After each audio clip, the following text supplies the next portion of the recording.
Ladies and gentlemen, brothers and sisters, friends, and comrades, I hope you're doing well wherever you are. This is Kenyan Revolutionary. If you don't know, now you know. You know that song. Anyway, karibu. Find yourself a seat, sit down. If you're eating a meal, please put it down. If you're drinking, take a sip and set it down for a minute so I can talk to you. I want to have a heart-to-heart discussion about what the matter is, the topic, the truth about Kenyan politics, okay? Are you ready? Are you ready for some heavy dose of truth about our politics in this great republic we call Kenya, this wonderful country that hosts more than 40 or 50, 40 something tribes or 50, whatever the case is. Let's get to it. We shall also speak about what's going on in Kenya because there's a lot going on. As you know, Cheragay, the bill that has been tabled in Parliament, I believe, that proposes to extend the term limits for the president and some legislatures, senators and MPs. Karibu sana Gypsy Corner. I see you. Karibu sana. Thank you for joining. And also, the Adani thing is still going on. Sifuna got kicked out of the parliament or whatever the case is. So forth. So we'll get to that. We'll get to that. I know because some of you are here because of that, actually. You like the drama. The Gachagua nonsense that's going on. And I was glad that Okiom Tata, in his tweet, he highlighted what we were saying yesterday and what I've been saying on this channel, that this whole Gachagua impeachment stuff is a distraction from what is really going on. Okay? So, but I want to start with this topic here. Not topic, what the topic is, you say the topic here, the truth about the Kenyan politics. One thing I want to say, and I know a lot of people are afraid to speak about this, or maybe have never sat down and, have a moment of introspection and look at politics in Kenya holistically. The bloggers, the politicians themselves, the voters, the cows, the supporters, the paid cheerleaders, bloggers and all stuff. It's very hard to find authentic vloggers. Okay, that's number one. People who are actually championing the cause. Gypsy Corner is telling me, Senator Samson Cheragay says impeachment is all hot air. True, yeah, I would agree with him. It's a distraction, and guess what? They will make it seem like it's real, and they will table it in the parliament or whatever, the legislative body, and they'll vote for it so it can capture the headlines for the next 5 months. I mentioned this because it's a game. It's a game. But the bigger game is this. It's the culture and the nature of our politics. It's very unfortunate that it's almost as if we know the leaders, our representatives, whether it's senators, governors, MPs, MCAs, even the president himself. We know these people are crooks. We know they are crooks. But we still support them. We are willing to defend all these things that they're doing.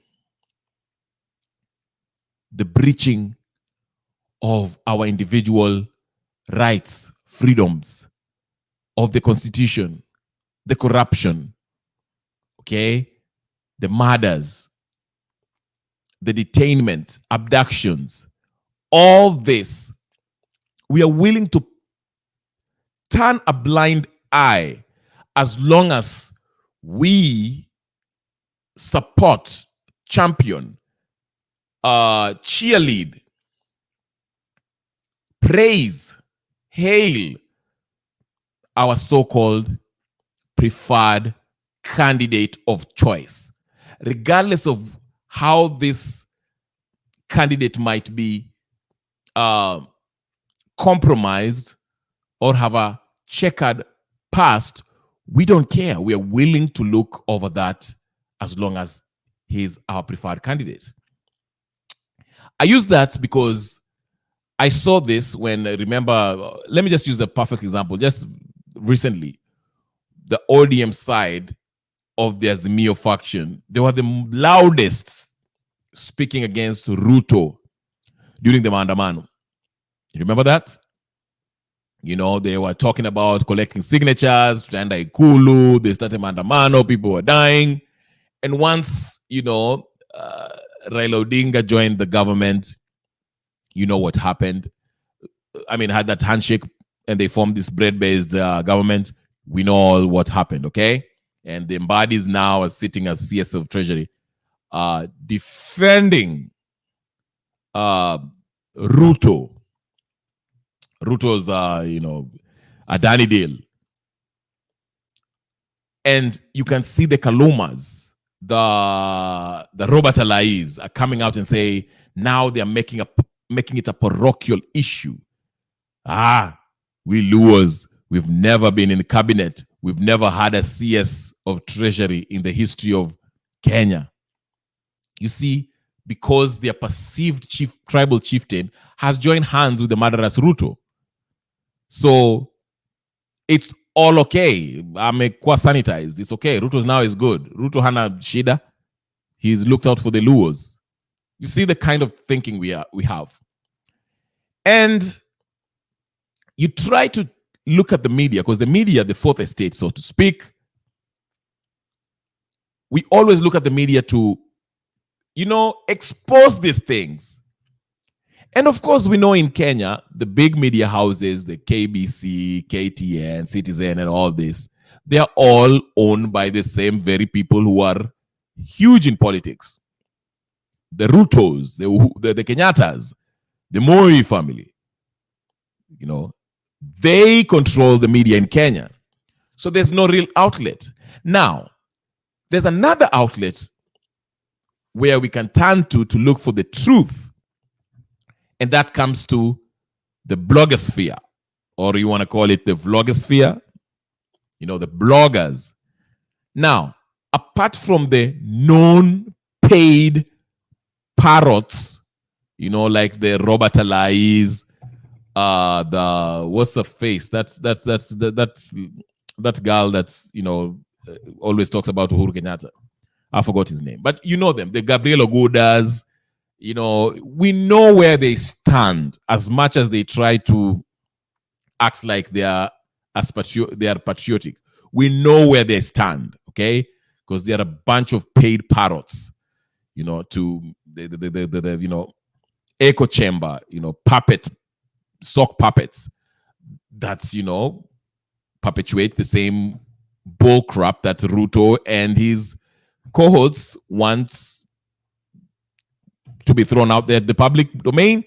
That's their job. So we know this kind of people, okay? So even when we read their blogs or vlogs or whatever the case is, we already know their stance. We know that they're paid. It's like reading Itumbi's tweet.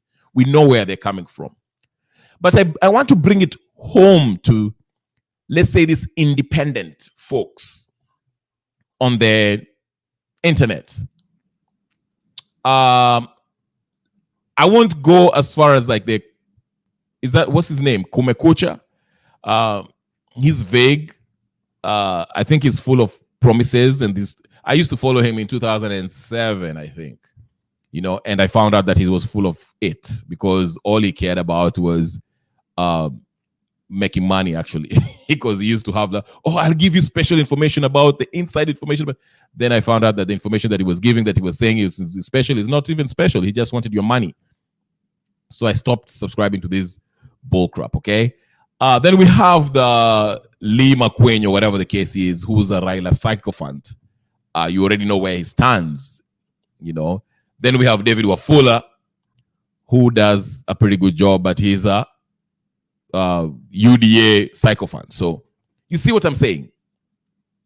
There's no honest voice. I can't find it anywhere. There's no one who I can listen to and say, you know what? This is someone who actually is telling it like it is, regardless of the party, tribe, or leadership that he falls under. There's none.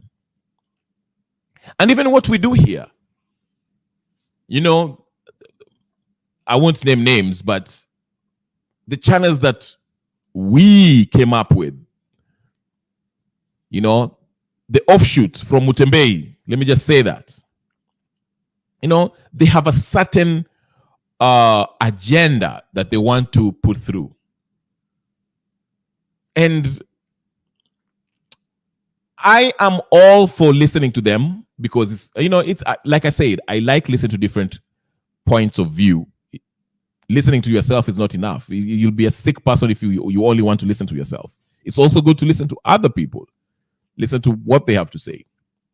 But what I'm saying is this, is that there's no one is offering an honest analysis on what's going on. It's all propaganda. And it's the culture, it's propaganda that is motivated by money. People want to make money. I want to say this so I can align myself with this political party or political organization or whatever the case is, so I can get more supporters to back me. That way I can have more viewership and I can get more likes and views and get paid. That's what I see. Some of them masquerade and act like they're really nice guys, you know. And if you come in with the, you know, and that's what I learned. I think I learned from what's his face? This great who wrote 1984. Somebody please help me. 1984 was written by what's this Jewish journalist. You know, if you tell the truth, you will not be liked. No one likes a truth teller. No one likes it. Because, especially if you're telling the truth with conviction, if you're approaching issues with such conviction, people won't like you. People want to be lied to.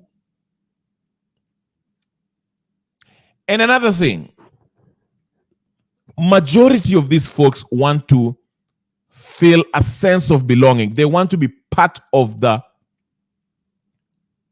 crew, part of the gang. I want to be part of this. So let me give my views that is aligned to this so I can be part of this. You understand? They're scared of standing alone, fearlessly, by themselves,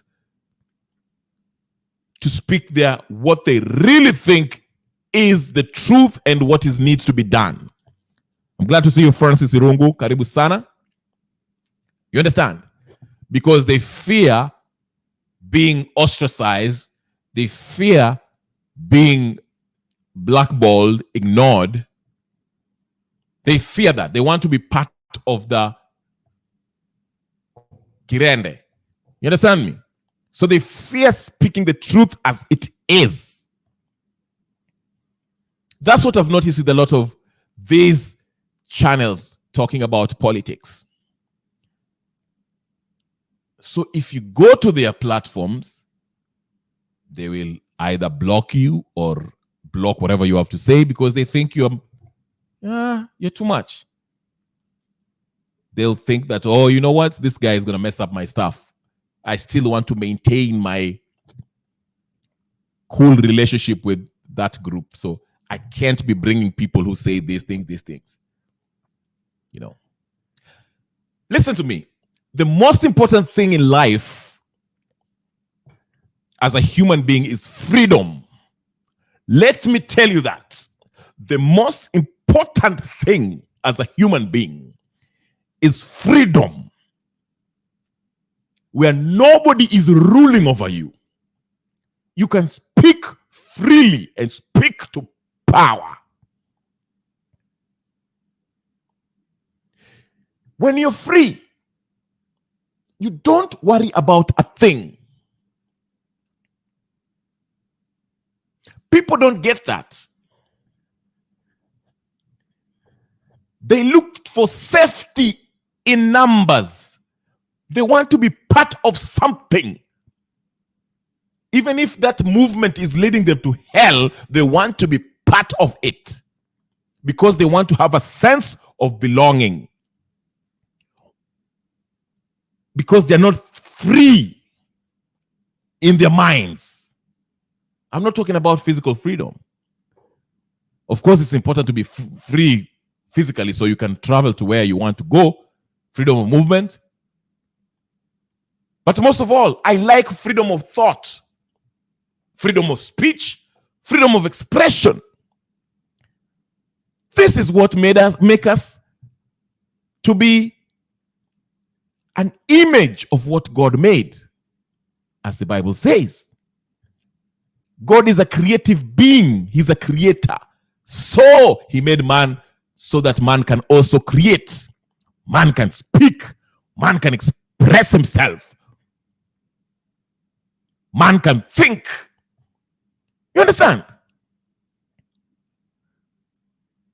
You don't have to be part of the collective to be able to speak your mind freely.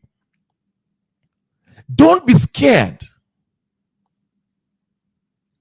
of being a conformist. Conforming to what? Be someone who can think independently. Look at the data. Unaona ukweli and say it. Be bold the way you think. People are intimidated by this because they don't want to lose their friendship with the very people who are destroying Kenya. Even people who consider themselves men of God. Speak freely. I understand there's some people might not want to show their faces. You know, you have relatives in places you don't want them to get hurt.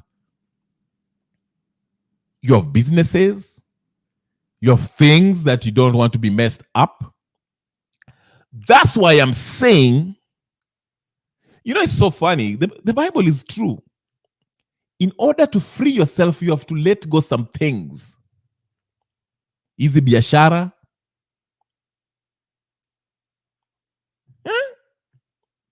Thank you, Gypsy. Biashara, the worldly thing. You have to lose it. You have to lose these things. Easy mzigo mebeba. These connections you're looking for. These friendships you're seeking. Part of the collective that you want to be part of. You should lose it in order for you to be free. I'm free. I'm free. Say you're free. Be free so you can speak boldly and not worry about what these people think. That's why you see we have a lot of followers. People can't think for themselves, can't express themselves freely. Now, there's another angle to this. I'm still talking about Kenyan politics. Politics, people are not getting into politics. Karibu sana Mabri, I see you. People are looking at politics as a cash cow, an opportunity, a ticket to become a millionaire.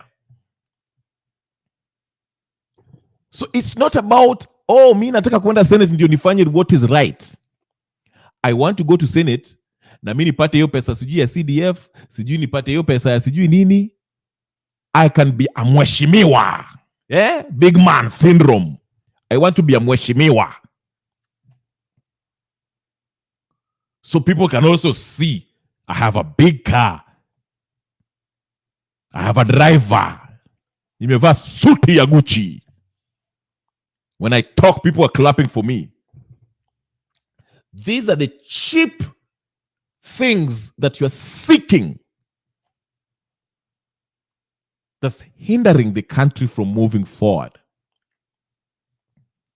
And it's all of us. We talk a good talk. But I don't see people who are truly free. And if you're not free, you cannot free Kenya. Let me tell you that. Before you free somebody else, you have to free yourself first. And if you're not free, even if we remove Ruto and we put you there, hata wewe utakugeuka tu Ruto. Kwa sababu wewe pia utaanza kuuza vitu, kuuza watu na kutafuta pesa. Because you're not free. Kimawazo bado umefungwa. Uko na woga. You can't express yourself. You're still worried about what that person will think about you. Or those people will reject me because they think I'm crazy. Or that person will not like me because I'm saying this.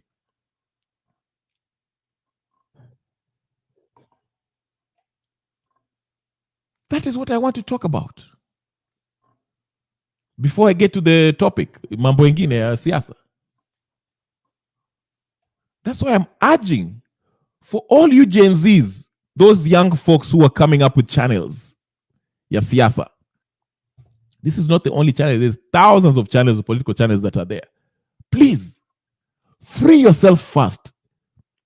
We usijali ati watu wanasema nini, ati people are talking about you, how you look, what you're saying, if they think you're intelligent or not, how you express it, whether you're shrubbing or not. We ingia uji-express vile uko. Come the way you are. Sema ukweli yako with conviction. Don't be a paid blogger. Pesa ni nini? What is money? Hii pesa mnapigania. Do you know that there are people who are printing it? They are printing it and they buy whatever they want to buy. You think I'm... Wacha nionyeshe. I've played this clip before. I'll play it for you again. Niwacheze tena. I'll play it to you. I'll play. Wacheni ku... These little things that pesa. Wacheni na hizo vitu bwana. The truth is what will free Kenya. That is what will free Kenya. But in order to get free, you have to free yourself. Wacha kuogopa ati watu tafikiria nini juu yako. When you have a channel like this, sema vile iko. The truth is never disrespect.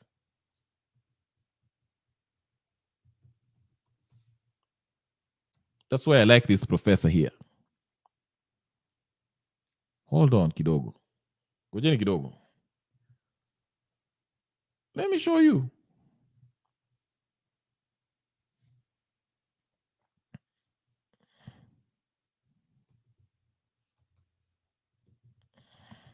I'll show you. I can't get it. Dang it.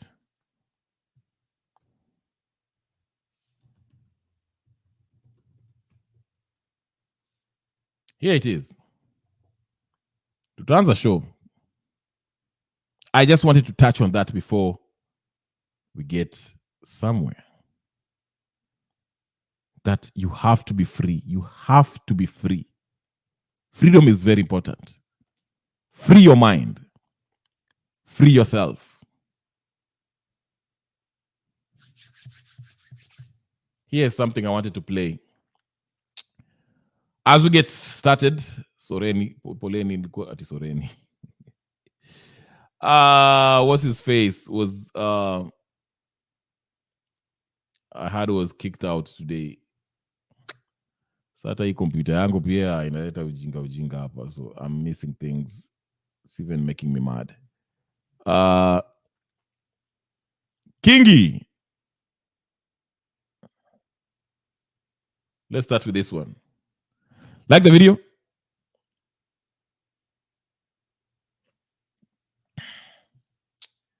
Laban, I like your comment. Laban is saying, when Jesus was crucified on the cross, we were all freed. What kind of freedom are you looking for?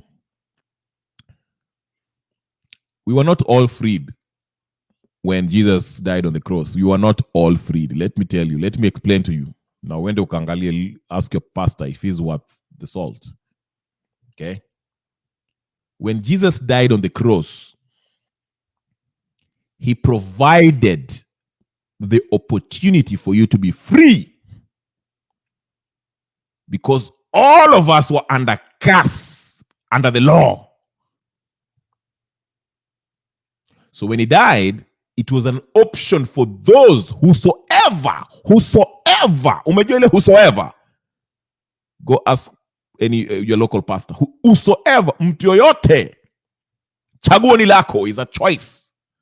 Whosoever, yule mtu anataka kuwa free, ndiye atakuwa free. Ukimchagua utakuwa free, usipomchagua hautakuwa free. So not everyone was freed at that point, but his death gave that opportunity that now you have that option. If you want to be free, follow the cross, acknowledge that he died for your sin, believe that he is who he said he is, and then you shall be free then. And when I'm talking about free, that's called freedom. You're spiritually freed from sin. That's the spiritual one you're talking about by Jesus Christ. And it's still relatable, because not only can you be freed spiritually, the one that I'm emphasizing on is freedom of expression, freedom of thought, freedom of speech. Those are the three that I'm concentrating on. Laban Messiani. Unanisikia? Freedom of thought. You can think for yourself. Don't wait for Kenya Revolutionary or somebody else to tell you how to think. Raila akisema nimesema, ni hivyo. Have an independent mind. Freedom of thought, freedom of expression. Naweza kusema vile nataka. I can throw my hands, I can paint, I can do whatever I want within, of course, within the nini of law. Okay? Now, freedom of speech. I can say it. I can come here and say, Ruto ni mrongo, without fear. I can say, Raila is a conman, without fear. You need freedom of expression, of speech, of speech. That is what I mean. So I guess I hope you understand what kind of freedom I'm talking about. Tuanze. Aya, let's get to it. Let's get to it. Nasikia nani alifukuzwa kwa ninio? What's his face? As you may recall, the sitting of the Senate held on Thursday, 19th of September 2024, the Senator for Nairobi County, Senator Edwin Sifuna MP, made utterances while contributing to a statement sought by Senator Esther Okenyuri MP concerning alleged killings of residents of Bombaba ward in Kisii County. The Senate Majority Leader rose on a point of order pursuant to Standing Order 1051, seeking the intervention of the Speaker to require the Senator for Nairobi County to substantiate the claims made. From the debate, there was a contention as to whether Senator Edwin Sifuna MP made claims that necessitated a point of order from the Senate Majority Leader. You may have your seat, Minority Leader.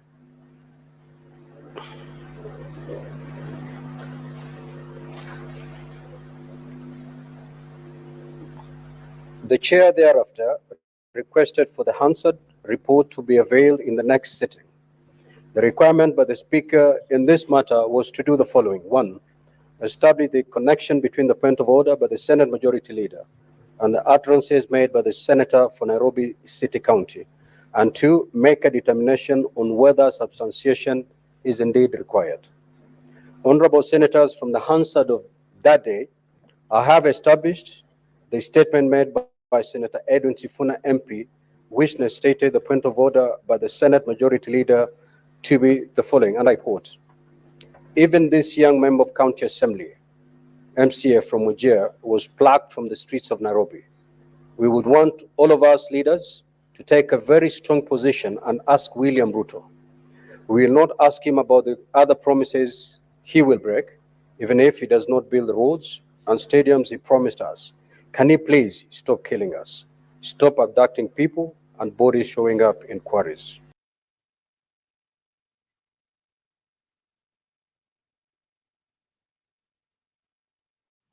Anyway, that was Sifuna who was crap. I hate when this happens.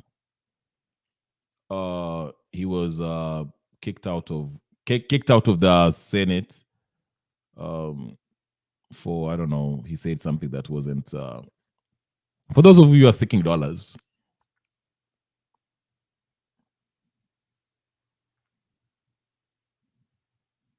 Ollie and Anna seem so perfect.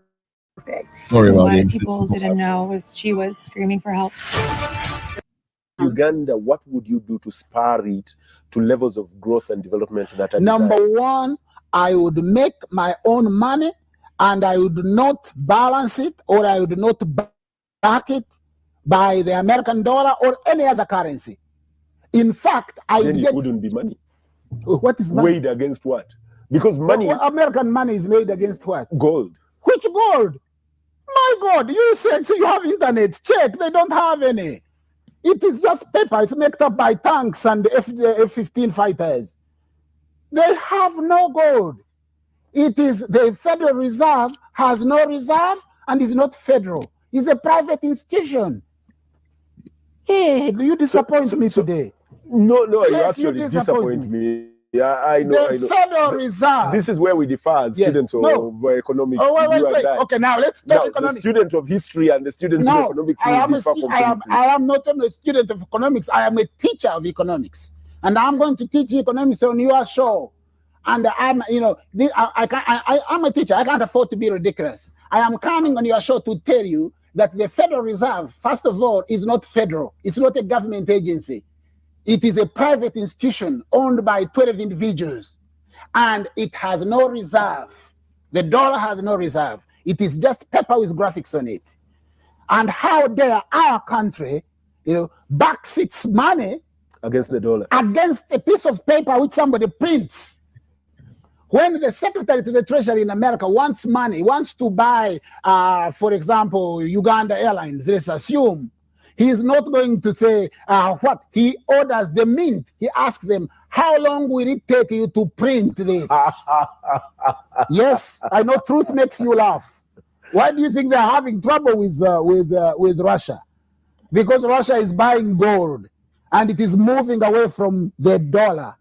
And China is the same. China is moving gold. Look at the countries that have now the largest collection of gold. You'll find Russia amongst them. Russia and China. They want a currency that is backed by gold. And Uganda has gold. What they would do is they would make our currency gold, which means 1 gram of 1 shilling, if it was gold, would be now equivalent to about 120 of today's money, Uganda shillings, which would be about $50. Our shilling would be about $50. If it were gold. If it were gold. And we have gold. So instead of letting this gold hemorrhage out of the country, we would get this money and turn it into gold. The gold standard. That's the gold standard. You've got it. Do you know how it started? People would come, they deposit gold here.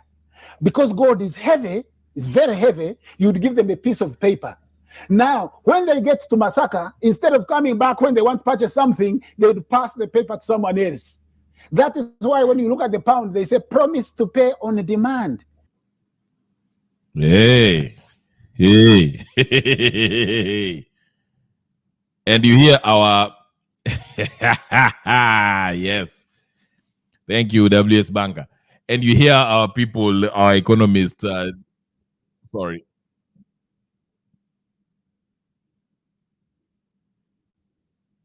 The David D's and And all these clowns talking about, hey, we should ping our money on the dollar. You know, the dollar, hey. Tunaulizana the dollar today was 65, is 130, dollar today is what? You see the game that they play? Yeah? That is what we are talking about. Understand how the world works. Munanisikia? Understand how the world works before uanze kupigania pesa. The real economy. Kabla tujaingia mambo ya Ruto na hii mambo ingine, understand how hii dunia ina function. That's why you see the IMF and the Western powers are coming with the policies which will take out your land as an African. Demand what you can grow and what you can't grow. They bring this mambo climate change just to take your land. You cannot afford seeds, organic seeds, to grow organic food. Madawa. Munaambiwa mununue madawa kutoka kwa Bill Gates. You have to understand how the world works before ingie mambo ingine. Nyinyi endeleni na mambo ya sijui Gachagua. Understand. Hii ni ukweli. That's why you see, I keep on saying wakina Ruto ni mapuppets. Literally, awa wakina nani, huyu mama waninio, huyu wa ambassador, US ambassador, Meg Whitman. Whitman akikasirika na Ruto, she can wake up and say, fungeni accounts zote za Ruto. Let me show you something that Okiya Omtata posted today. Listen carefully. You've just reminded me. Push, Abasa. Listen to me. Angalieni hapa. Angalieni. Let me show you something. I want to show you something. Mko ready? Wacha niwaonyeshe. It is a news that was never addressed. Utaisikia KTN ama mambo mengine. Angalieni hapa. Wait a damn minute. Ngoja kidogo. Angalieni. Okiya Omtata posted this today and I knew it. Angalieni hapa. Just listen to me. Okay. Mko ready? Haya, ngojeni kidogo. Hold up, wait a minute. Mnaona hii? Can you see on your screen? Hebu wacha let me make it bigger kidogo. Unaona Okiya Omtata hapo? Hold up. I want everyone to look at the screen. Look at the screen right now. Everyone look at the screen. Look at that screen. Ntawasomea kinaga ubaga. Like the video. Let me show you this on the screen right now. Let me show you. Let me read it for you so you can understand what he's saying. Okiya Omtata. Did you guys see this? Aliuliza. I will soon be telling you the names of these governors from Nyanza counties, both Luo and non-Luo. Also, we should rethink EACC. As Onyonka said a few days ago, this is one institution that should be disbanded ASAP. Mnaona kwa screen imeandikwa nini? Global Intelligence. Mnaona? Global nini?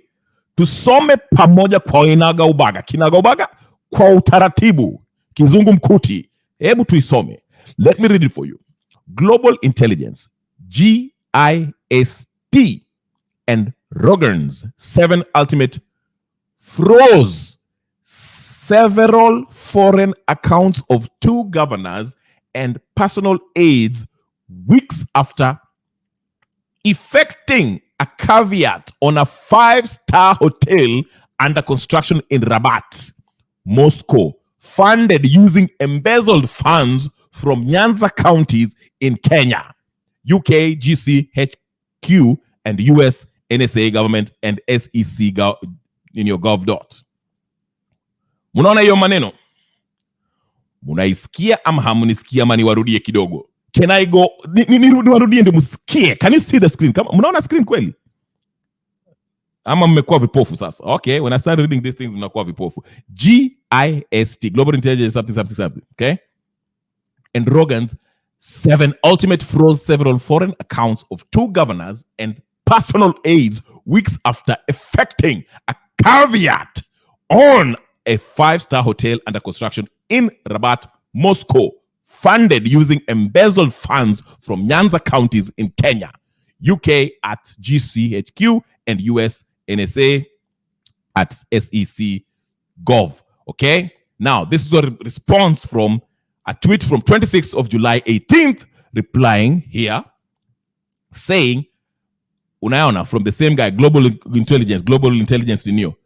Global prime cryptologist at Sir Neo Branson retrieved 182 million US dollars siphoned from a CBK Bank to foreign accounts of 9 Kenyan governors and 5 Supreme Court judges. Munanielewa? Munanisikia?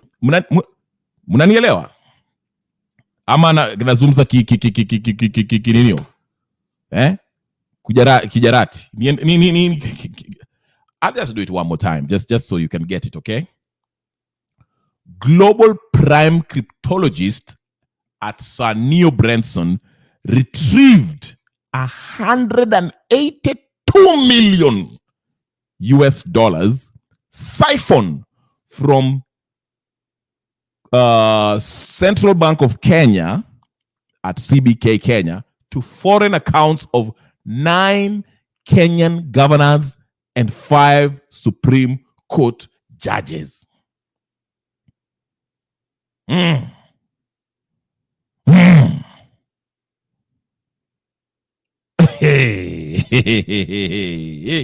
Mnasikia vizuri nyinyi? Mnanisikia? Haya, nyinyi mnacheza. Endeleeni kucheza. Endeleeni. Si mnapenda kucheza nyinyi? Haya. Ndio unaona watu na people are renewed. People are commenting hapo chini. Mnacheza mchezo wa town. Si mnataka mchezo? Endeleeni kucheza. So you get what's happening. You see, mnaona hili kitu inaendelea Kenya? Kenya mnaibiwa left, right and center. Lakini mtakuja hapa mwanze kusema mambo ya sijui Gachagua, sijui impeachment hii. Mnazungushwa. You know, I used to laugh. I used to have debates with people from Azimio. Walikuwa wamenichukia and they still hate me to this day, but it's okay. Nilikuwa naambia mnazungushwa na Thiringinya Gwambo. Mnaambiwa this week mlikuwa mnaambiwa ati this is the real votes. Alafu next week mnaambiwa okay, we need 100 and sijui how many signatures so we can remove Ruto. Mara mnaambiwa we shall go to the White House. Mamba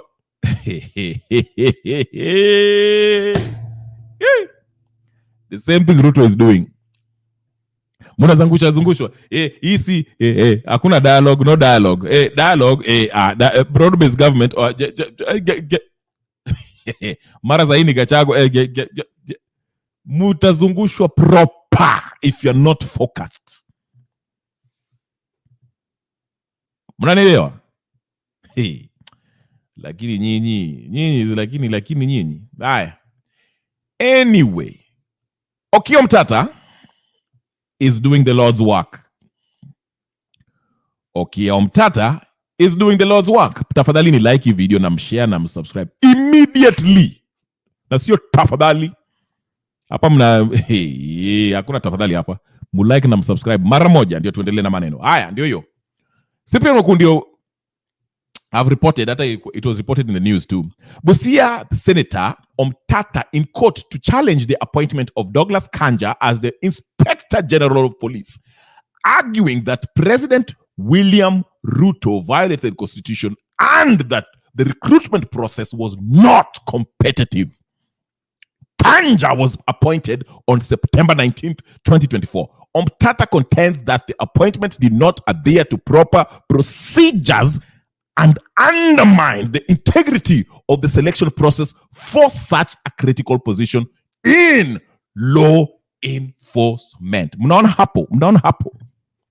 Okia Omtata.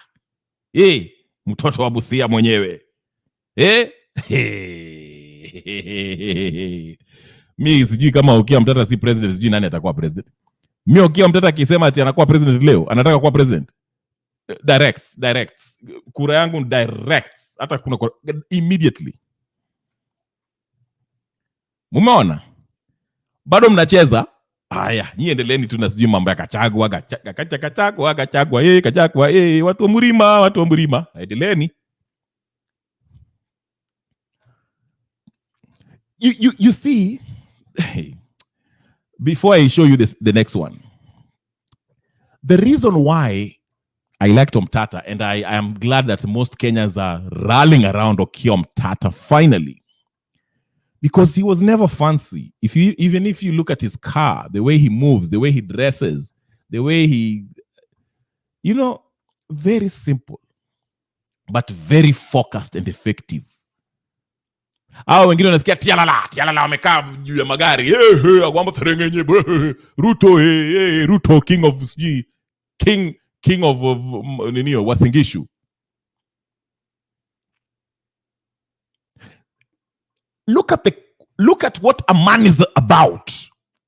Ukiangalia mwanasiasa ama mtu anakuambia vitu, hata kama ni mimi nakuja hapa kwa hii channel yangu naongea, what am I about? What is my agenda? Jiulize, agenda yako ni nini wewe? Ama ni kupiga makelele hapa na unataka tu likes na shares ndio upate ile cheki ya YouTube? Hii makelele sikuanza jana mnani? Sikuanza hii makelele jana. Ask Gypsy Corner. Tumetoka huko. Ilikuanga Gypsy Corner peke yake na wengine wewe ambao wanaingia accidentally. Wanaona huyu mwandazimu anaongea hapa na nywele imekaa kaya shetani. Lakini wana subscribe tu. But we have to stay consistent because we believe in what we say, Nani. We believe in what we say. We want a better Kenya. I'm not gaining anything. Sigain kitu. It is for the love of my people. My people suffer. Mimi nataka one day hata nikienda Nairobi, I'm landing JKIA na si Adani ndio wananisalimia hapo ati Adani Airport. Wa Kenya. The camaraderie. Ile tukiwa nao, tukiwa watoto tunacheza ball, that is what I want. I don't have to be a millionaire. Si lazima nikuwe senator, nikuwe what will that faida iko wapi faida hapo? What money can umeambiwa dola hapo ni. You see what I'm saying? I'm trying to angalia in the big picture. Si lazima jina yangu ni waanze change Moi Stadium ikuwe Kenya Rebel Stadium. No. Hata kama hakuna mtu amenijua, I'm okay as long as Kenya iendelee mbele, lakini kazi tutafanya, tutajaribu along with others like WS Banker, Gypsy Corner, hata Misiani na wengine, tujaribu kuleta Kenya mpya ambayo ina benefit kila mtu. Now, if we have to use vulgar language, we shall use it because we're expressing ourselves. If we have to call out Raila Odinga as a conman, we shall use it. If we have to call Uhuru Kenyatta as a murderous dictator, we shall. If we have to call Ruto as a murderous dictator and a liar, we shall do it. Because we want a better Kenya. If Ruto comes in and say, poleni sana, mimi nimeiba, nini, I'm about to change my mind, we shall support him. Unaona hiyo pesa inaibiwa kutoka Kenya. It's not personal. It's for the love of the people of Kenya. Ndio tunatukana na hapa kwa hii hizo ma channel zingine hapo tuna argue sijui nini. It's not personal. We are passionate about our country. That's how we identify ourselves. Sisi ni wa Kenya. We identify ourselves kama wa Kenya. And we want better for our country. Hakuna tuendelee. Haya tuendelee basi. Tuache makelele mengi. Najua you want content Haya, twende. What else?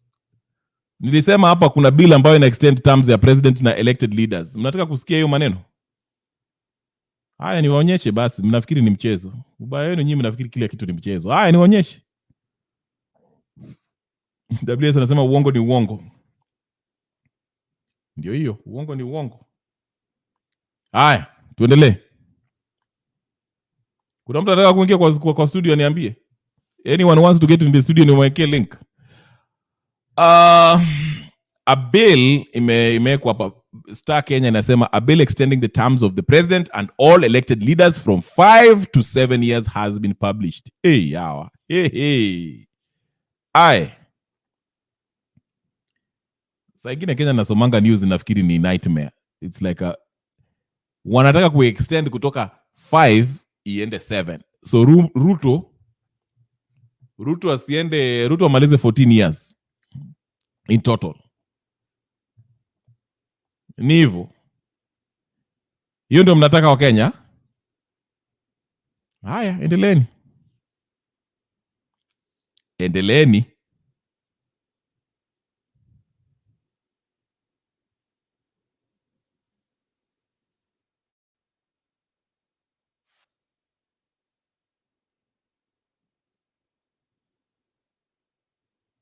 Haya, tuendelee.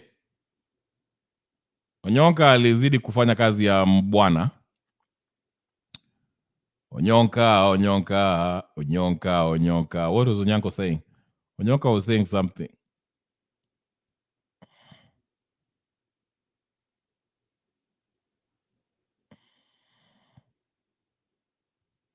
What blows our minds up is that, I mean, let me ask you, how do we take $2 billion and give it to one company, and this company is going to do something for our country which we don't know, except a few people? What we've been going through is that, I mean, like my case, this is information that was sent over to me, which then I picked up and slowly began to think what to do with it. These are individuals of good faith who are saying, you guys, do you notice that nyumba imeenda? So I was like, what are you saying?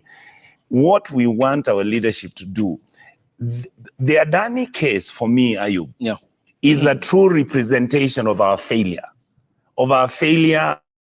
as members of parliament, as members of the Senate, as leadership, where our natural resources are being shared by individuals who are least interested to know what we feel.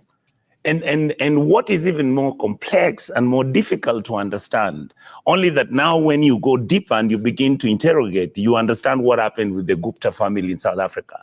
They destroyed the power supply company called Eskom. They then moved in and started supplying the military with arms, which were usually, they would never supply new arms. They would supply used and rehabilitated arms which are painted, and they would lie to the public. That came out in the report which was presented in South Africa.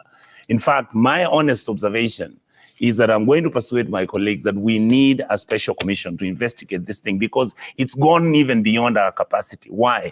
You have Adani now being the main mother of the company Adani Power something, which is going to take over Ketraco. Then you have Adani, which is now also the negotiations which are taking place for them to take over Kenyan. Adani is interested in making sure that they take over geothermal. Then Adani is supposed to be handling, if you notice the letters which were written by the other companies, the ones that presented, all those letters are asking for these people to go and visit all the airstrips in Kenya. All right, I have those letters. If you see them, one letter is saying, allow us to have access to Eldoret, Mombasa, we want to go to Kisumu and Lodwar. I've been saying over and over and over, the problem with Adani is not that they are targeting KQ. I mean, the JKIA. Okay. They are actually targeting the whole infrastructure of all our 9 airports. When you look at Adani, then you discover a company is formed where one member of the presidential advisory team, his wife is a director of that company. The company is the one which is supposed to provide a technical financial platform on how they are going to run SHIF. All right, then you get information amongst the people involved in this company is a company that is managing a health facility in Nairobi West, which then the owner is actually the agent of Adani in Kenya. Then you understand that they've been buying health facilities in Kenya, where now this chief outfit will be keeping certain hospitals owned by private individuals, including Adani, so that then they will be paying using their system. These guys are setting their own financial system, which will run all of our health sector. And then they are setting up health facilities within this system where they'll be putting their patients and paying them. If that is incredible self-interest, so run through all this, Ayub, in simple terms, that is what is called state capture. Thank you. Y'all, when was the last time you didn't have to worry?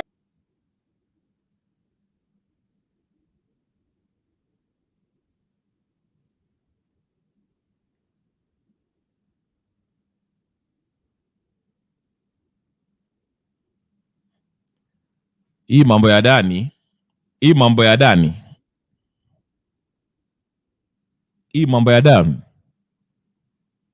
Tusikie Onyanka. Adani, everyone who signed on that Adani thing should be arrested immediately. Wanafaa wapelekwe jela with immediate effects. Hata si ati sijui nini wala nini. Eh? This is... My answer is very simple.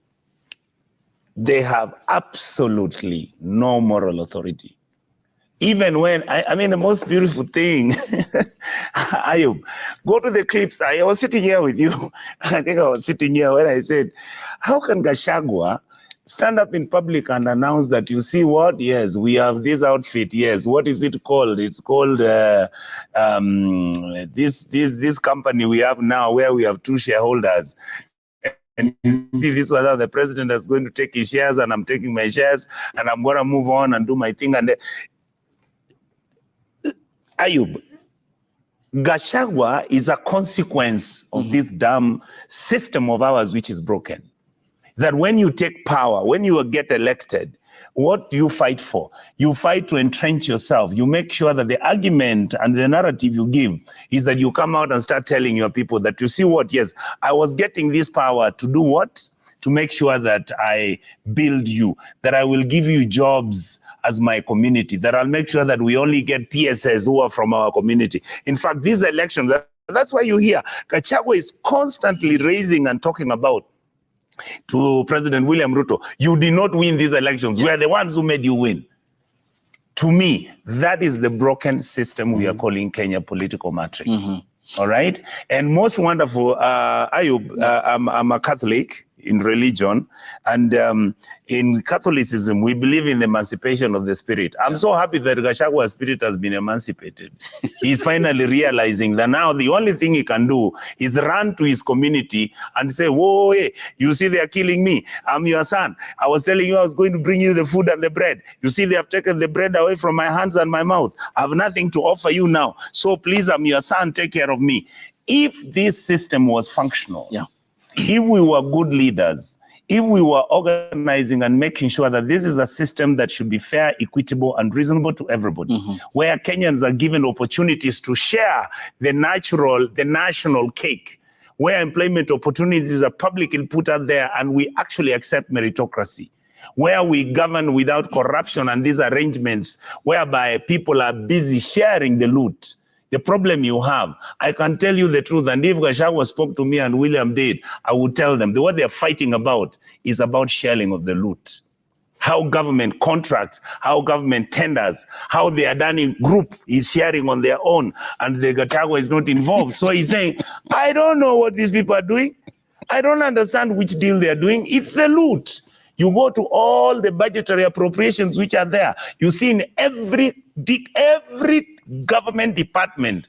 Ayub, I can come with that document. Here they put 2 billion, here they put 3, here they put 4, here they put 9. At the end of it, it's 90 billion shillings or 100 that is being shared.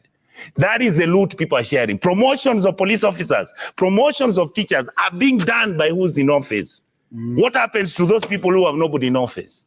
This is the governance structure that we've inherited from independence. Mzee Kenyatta fought with Jaramogi. What were they fighting about? It is state resources, the distribution of land after Mau Mau. The war started. What was Moi fighting about with Professor Saitoti? What was he fighting with Kibaki? What was he fighting with the guy who was the chancellor at Nairobi University, Mungai? They are fighting about these people who are saying, please, we can't do it this way. We can't be a people who just go and grab public land, where when you have capacity and power, you go and take other people's land and change the documentation. Right now, Ayub, government land which is owned by our universities is being taken by force. And then these people take this land, then take those houses, allocate themselves, create a new company, and go back to the university and tell them, no, you know what? Now you rent these houses from us because they are ours. That is why Kiambi was fired. He was saying, what are you people doing? You have guys who are going to Nairobi West where there's Kirdi land. They are taking Kari land. I mean, this system is so dysfunctional. Yeah. Is so broken down that you now come, then you have Gachagua on the table. Now, look at what happened between William and Uhuru. Uhuru was crying, wait a minute, he's killing me. He's taking over everything. If he becomes president, blah, blah, blah, blah, blah. Look at the war that came up. Look at the scandals that have come out of that. Now come to Gachagua and William. They were saying how this thing is wonderful. I was laughing with Gachagua when I was in a funeral where he was. I said, I used to be with you on TV and you would tell me how this government of Uhuru is going home and it's going to be beautiful for you. Then I told him, but you didn't tell me after Uhuru goes home what you would do. Now you are in the same government. You are telling me exactly the same thing you were telling me about Uhuru. You see what I'm talking about, Ayub? This now, Gachagua is making noise. I will tell you this today. Because I'm a political pragmatist, the worst move William Ruto could make, because Gachagua has already done what? He's radicalized Central. He has told them the food is being taken away. He's told them what they were entitled to. That is actually what they offered to President William Ruto has already been taken. So he's telling his people, please, let us figure out a way on how now we are going to do what? To disagree. My request, and I saw a member of parliament said wonderful things. I don't know that it was Karungo or somebody said, Mr. President, if we start this war, this is only 2 years after elections. For the next 8 years, we are going to be fighting over this issue. Most likely, if you don't watch out, this is how 2007 and 2008 started. Okay. Yes, this is why I stopped. All right.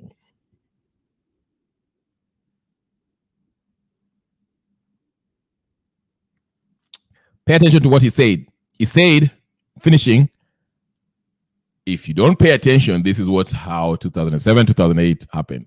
Do you remember what happened in 2007 and 2008? Do you remember? For those of you who are in Kenya or know history. Kenya almost, in fact, we were descended into a civil war. Straight up and down. Tragic.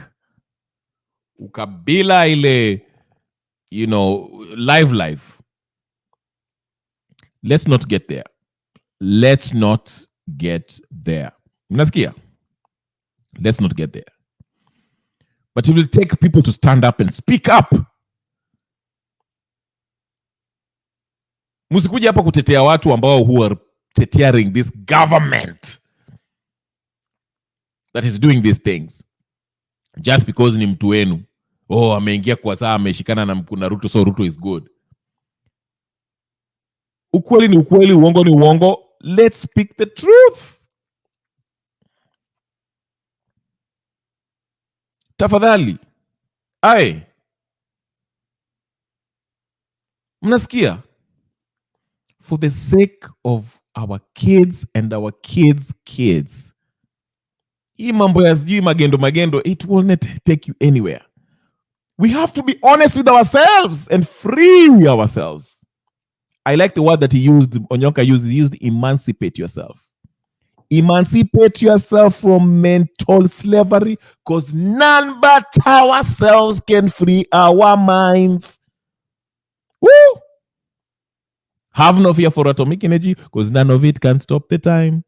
How long shall they kill our prophets while we stand aside and look? Some say he's just a part of it, but none of it can. Anyway, you get the point. Let me go. This is for Gypsy Corner. Let me go watch Liverpool lose to West Ham in Carabao Cup. But on a more serious note, hey, let's have more let's have more honest, truthful voices to speak up against what is going on in Kenya, and not people who are parochial, talking about Gachagua and all this, promoting this Gachagua. Let's talk about people who understand that Ruto and Gachagua all have to go, and that we have a new system. Now, usifikiri ati utaenda hapo na ufanye the exact same thing that Ruto is doing. We need an honest people who are free. As the Bible say, who the Son set free is what? Free indeed. Free yourself. Free from what? Freedom of thought, freedom of expression, freedom of speech. Have that. Speak boldly. Regardless of who is making the wrong decision. Speak against them. Speak about evil. Let's fight evil. Good over evil. Good over evil. Usiogope. For those of you who have platforms, your YouTube channels, and you're talking about Kenyan politics, please stop this maziwalala politics. Go and speak the truth boldly. Na usiogope ati sijui nani atakupigia simu, sijui babu wawina atakupigia simu, sijui Sifuna atakupigia simu. It's time to hold these people accountable so that they can do the right thing for the sake of what we call Kenya, our nation. Or else, Kenya ikishauzwa will have nothing to talk about. Hata sisi tutakuwa tuna platform. Tutakuwa tunaongea nini Kenya ikishachukuliwa? Okay? See the big picture. It's not about likes and shares and the YouTube checks.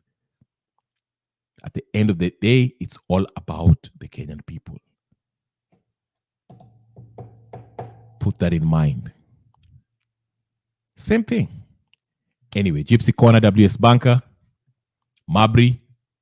I know I didn't sikufungua ninio leo. I didn't even think about how coming in today. It's been an hour. But I might come in later in the evening to Onge. I know you might be asleep in Kenya. But yeah. Francis Irungu, thank you so much. Everyone else who have been watching. Free yourself from mental slavery. Have the freedom of thought, freedom of expression, and freedom of speech. Express yourself. Use all the mental faculties and the power that you are naturally given by your Creator, God, to speak against evil. Amana again. Peace and blessings. Subscribe, share, like, comment, and I will see you what? I'll see you later. Peace and blessings.